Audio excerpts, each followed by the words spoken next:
Aoni is a what the fuck? That intro sucked. Aoni, like I fucking Aoni is a Japanese horror game made by one developer, no props. It's a game that released in 2008 in sort of a new wave of indie games that were being produced by Japanese indie devs. It immediately garnered attention by the West when a slew of early YouTube content creators began playing the game itself and posting their reactions on YouTube. It was a hit instantly for not only people watching the games, but anyone who decided to play it themselves, and of course it was free to play.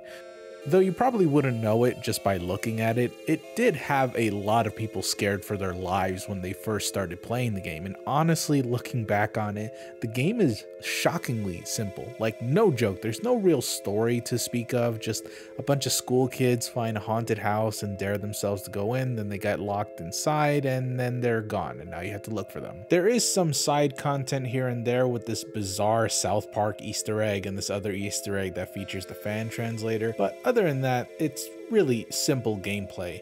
It's just go here, go there, solve this puzzle, and move on. Very little story in between. It's not very deep, but I don't believe many things we cover here on Traumathon have to be so extensive. I think the fact that the very name Aoni just floods back a wealth of memories for so many is very representative of how impactful this game was, but you just can't get that feeling when you just watch people play it nowadays. It's sort of like one of those you had to be there moments. And yeah, you really did just have to be there at the time this game rose to popularity. Sort of like Slender Man. I think I bring up Slender Man every single friggin' year we do a Traumathon, but that just goes to show how incredibly important the character and his lore is not just to me, but everyone who grew up with online horror.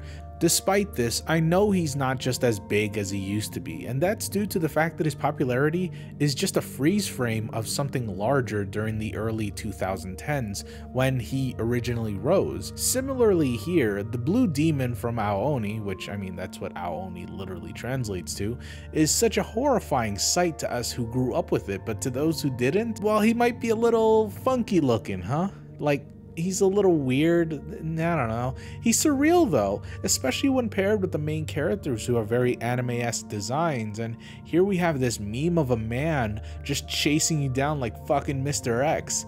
Oh, and the music, by the way, or should I say the one string being played over and over again as he chases you.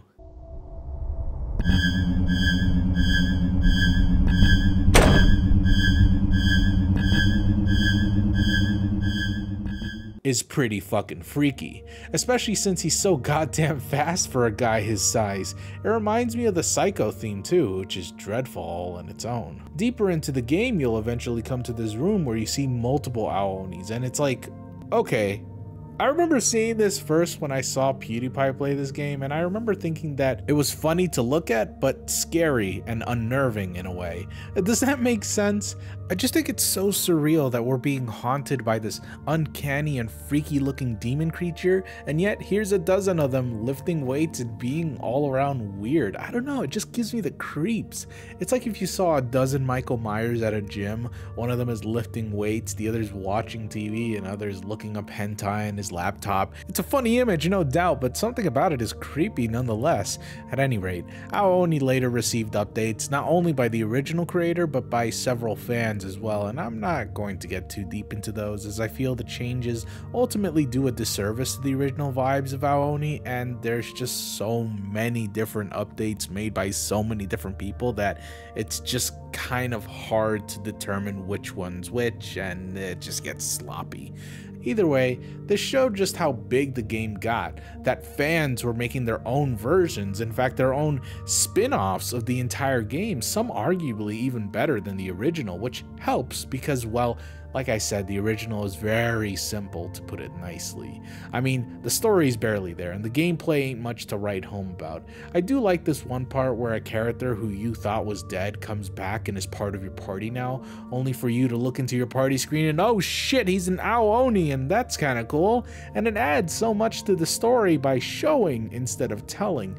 But yeah, other than that, there's not much to the story at all. However, I would be remiss if I just didn't mention the puzzles, which are pretty good and pretty hard. Some of them are actually very cleverly well done, and once you actually find them out and figure out the solution to them, they're really, really satisfying. Although the puzzles are somewhat of a double-edged sword, as some of them are just super obscure and really, really difficult to the point where a lot of players complain that they're just not fair or just frustrating to solve. Despite this, thanks to the exposure it garnered from various different sources, not just YouTube, mind you, it came from Nico Nico as well, it had a meteoric rise that eventually made it into a big budget movie, which I heard fucking sucks. But hey, it's a movie nonetheless. Did Yume Nikki have a movie? No? Yeah, well that's what I thought, punk. Also, the rights to this game have been sold from the original creator No Props to a Japanese mangaka, Kenji Kuroda, who has since released 5 light novels based on the game.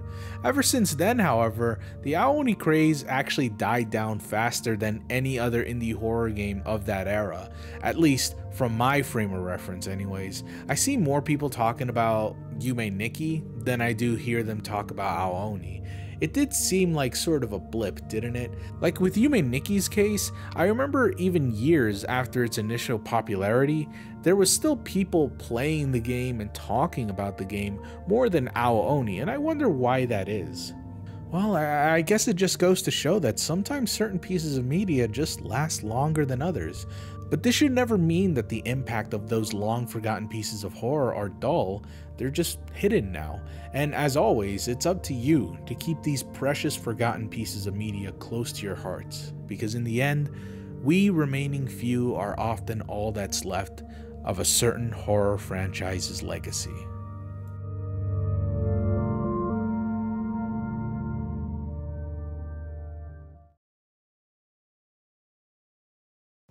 Okay, wait. Do I really need to talk about it? Okay. So, Aoni has an anime. And it's really fucking weird. It's really stupid. It's confusing. And also, there's the other one too. I don't really count that, but this one it's got cool deaths. It's really all I could say about it.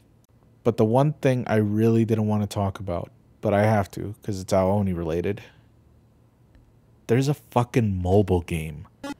Yes, I'm serious. There's a mobile game, and it is just about as shitty as you think it is. It has some really cool Oni designs, sure, but the other things that are making up this game, there is gacha elements. I mean, really? Why?